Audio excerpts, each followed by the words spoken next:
जय श्री श्याम दोस्तों, आपका एक बार फिर से स्वागत है मेरे इस यूट्यूब चैनल में। तो फ्रेंड्स, जैसा कि आप पिछला वीडियो मेरा देख रहे थे, मैं ऋषिकेश टूर पे गया था। तो वहाँ से गंगा मैया के दर्शन करने के पश्चात मैं सीधा आया हूँ अपनी गौशाला में। तो अभी यहाँ अपनी गौशाला के सामने ही बैठा हूँ। आज सुबह ही पहुँचे हैं हम 4 बजे।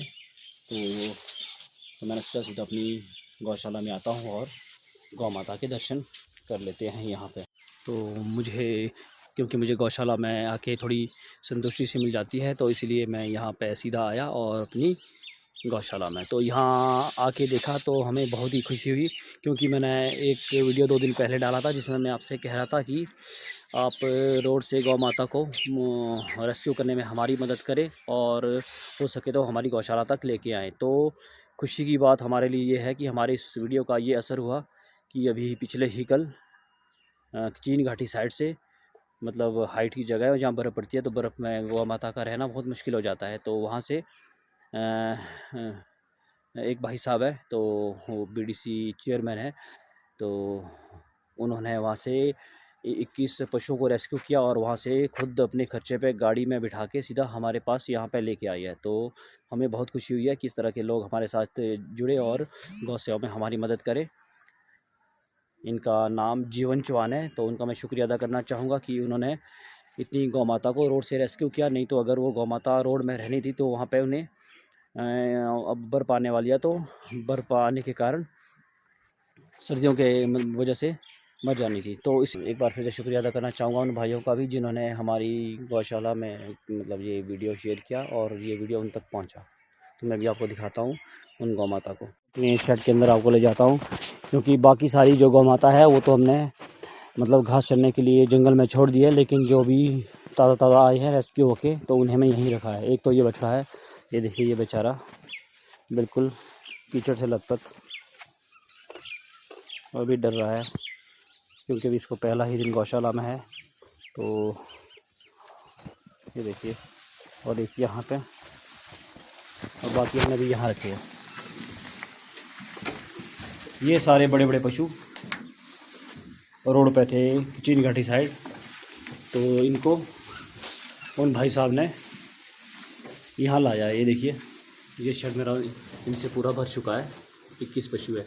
तो अभी हमारी शुरू में यही कोशिश रहती है, जैसे कोई भी पशु हमारी गौशाला में नया आता है तो लगभग 1 हफ्ता हम उन्हें यहीं पे खूंटे पे बांध के रखते हैं और यहीं पे इन्हें खूंटे पे बांध के उनको पानी और चारे की व्यवस्था की जाती है। क्योंकि वैसे आप जानते हैं कि जो हमारी गौशाला में जितने भी पशु हैं जंगल में घास चरने के लिए जाते हैं, लेकिन जो नए नए आते हैं तो अगर उन्हें एकदम से हम जंगल घास चरने के लिए भेज दिया जाए तो हो सकता है वो जंगल से वापस ना आए या फिर वो रास्ता उन्हें पता ना लगे। तो इसीलिए हमारी ये कोशिश रहती है कि जो भी नया पशु हमारी गौशाला में आए उसको हम पहले 1 हफ्ता तक यहाँ पे खूंटे में बांध के रखें, ताकि खूंटे में बांधने से ये फ़ायदा हो जाता है कि जैसे हम इनकी सेवा अच्छी तरह से कर रहे हैं तो इन्हें भी सेवा मतलब कि आदत हो जाती है कि ये देखिए, इन्हें भी आदत हो जाती है कि हमारी सेवा करने वाला कोई है। तो जब हम इन्हें 1 हफ्ते बाद जंगल में घास चरने के लिए भेज देंगे तो ये सभी लौट के एकदम से वापस आ जाएंगे अपने शेड की ओर।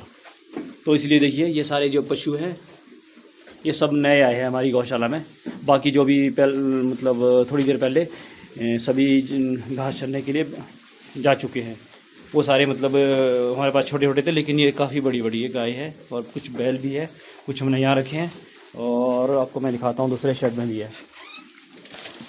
तो इसीलिए फ्रेंड्स, आप भी इस तरह से गौ सेवा में मदद ज़रूर कीजिएगा।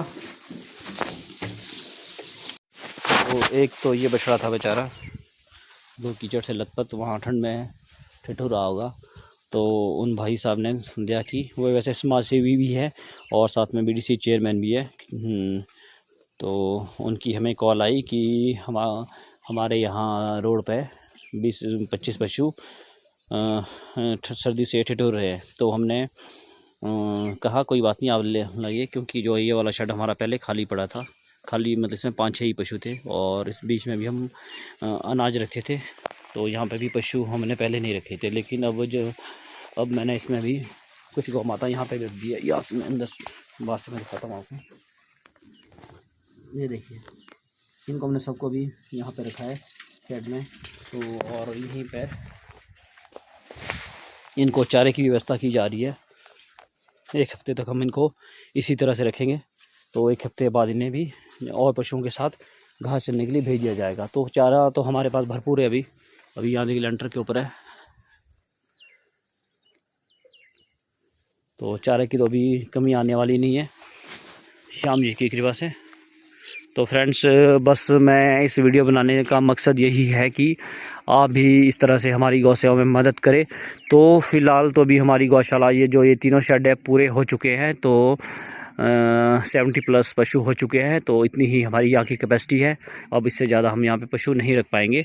तो लेकिन अगर हमारे पास कोई और पशु आते हैं तो हम कोशिश कर रहे हैं कि हम इस साइड भी एक शेड बनाएं, ताकि टेम्परेरी शेड, क्योंकि पक्का शेड तो हमारा वहाँ बन रहा है, वहाँ उस साइड को, जो मैंने आपको पहले बताया था कि उसका भी काम शुरू होने वाला है। तो फ़िलहाल अगर हमारे पास कुछ और पशु आते हैं तो हम यहाँ पे टेम्परेरी शेड बना सकते हैं, मतलब जगह काफ़ी है यहाँ पे। तो इस शेड को बनाने के लिए अगर कोई हमारी मदद करना चाहता है, कोई किसी भी प्रकार से हमें शीट डोनेट कर सकता है, कोई मतलब बल्लियाँ, लक्कड़ या कुछ भी, मतलब जो हमारे शेड बनाने के काम आएगा, ईंट वगैरह, या धन भी डोनेट कर सकता है, तो ज़रूर कीजिएगा और गौ सेवा में हमारी मदद ज़रूर कीजिएगा। तो इसीलिए वैसे तो मैंने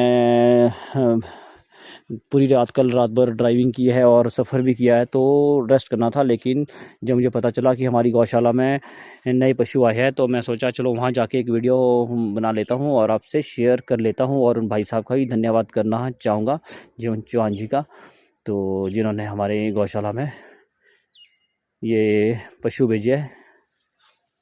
तो फ्रेंड्स, अब मैं आपसे विदा लेना चाहूँगा और मैं वापस जाता हूँ। तो बस आपसे इतना कहना चाहूँगा, आप इस तरह से हमारी गौ सेवा में मदद कीजिएगा। अगर मदद भी नहीं कर सकते हैं तो आप हमारे वीडियो शेयर कर सकते हैं, क्योंकि जैसा कि पिछले कल ही मैंने वीडियो डाला था कि रोड पे कोई गौ माता इस तरह से ना रह नहीं पाए, तो आप हमारी मदद करें। तो किसी भाई ने हमारा वीडियो शेयर किया होगा जिसके इन गौ माता को यहाँ पे शरणगाह मिल गई, तो आपके सामने यहाँ पे 20-21 नई गौ माता आई है। तो नहीं तो ये मतलब रोड पर थी और मुश्किल हो जाना था इनका कि जैसे ही बर्फ़ पड़नी थी, तो इसीलिए इनको वहाँ पे यहाँ पे आके अब संतुष्टि मिल चुकी है। तो इस तरह से आप भी हमारी मदद कर सकते हैं। और कुछ लोग ऐसे भी होते हैं, जैसे ये जीवन चौहान जी, जिन्होंने गौ माता के बारे में सोचा और यहाँ पे लेके आए हैं हमारे शेड में। तो आप सोच सकते हैं यहाँ से कम 3-4 गाड़ियाँ बुक करके लाए, तो 3-4 गाड़ियों का इनको कम से कम 10-15 हज़ार तो खर्चा आया ही होगा, बुकिंग करके लाया है तो यहाँ पे पहुँचा दिया। तो ऐसा काम वही कर सकते हैं जो समाज सेवी हो और साथ ही साथ दूसरे प्राणियों के प्रति भी अच्छा सोचे। तो इसीलिए फ्रेंड्स, आप भी इस तरह के कार्य कीजिए, हमारी मदद कीजिए गौ सेवा में, और साथ ही साथ हमारे चैनल को सब्सक्राइब करना मत भूलिए। तो मिलता हूँ अगले वीडियो में, तब तक जय माता दी, जय श्री श्याम।